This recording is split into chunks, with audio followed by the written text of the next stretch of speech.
ঝড়ের সময় ওয়াইফাই চালু রাখবেন নাকি বন্ধ? কালবৈশাখী বা মৌসুমি ঝড়ের সময় আমরা সাধারণত বাইরের নিরাপত্তা নিয়েই বেশি চিন্তিত থাকি, কিন্তু ঘরের ভেতরের ইন্টারনেট সংযোগ, বিশেষ করে ওয়াইফাই রাউটার নিয়েও সতর্ক থাকা জরুরি, কারণ ঝড়ের সময় এটি চালু রাখা অনেক ক্ষেত্রে ঝুঁকিপূর্ণ হতে পারে। বিশেষজ্ঞদের মতে ঝড়ের সময় মূলত তিনটি বড় ঝুঁকি দেখা দেয়: বজ্রপাত, ভোল্টেজ ওঠানামা এবং হঠাৎ পাওয়ার সার্জ।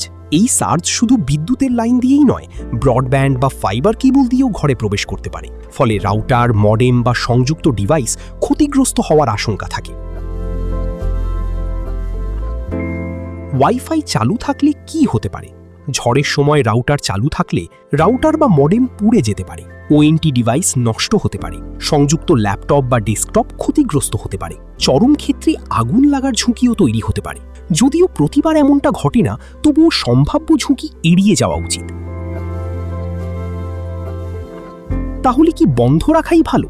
সংক্ষিপ্ত উত্তর হ্যাঁ, বিশেষ করে যদি বজ্রপাত হয়, বিদ্যুৎ বারবার ওঠানামা করে বা ঝড় তীব্র হয়, তাহলে ওয়াইফাই বন্ধ রাখা নিরাপদ। শুধু সুইচ অফ নয়, প্লাগ খুলে রাখা সবচেয়ে কার্যকর উপায়।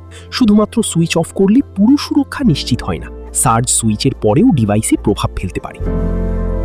ঝড়ের সময় যেমন দরজা জানালা বন্ধ রাখা হয়, তেমনি ছোট্ট একটি সতর্কতা: ওয়াইফাই রাউটার বন্ধ রাখা আপনার ডিভাইসকে বড় ক্ষতি থেকে রক্ষা করতে পারে।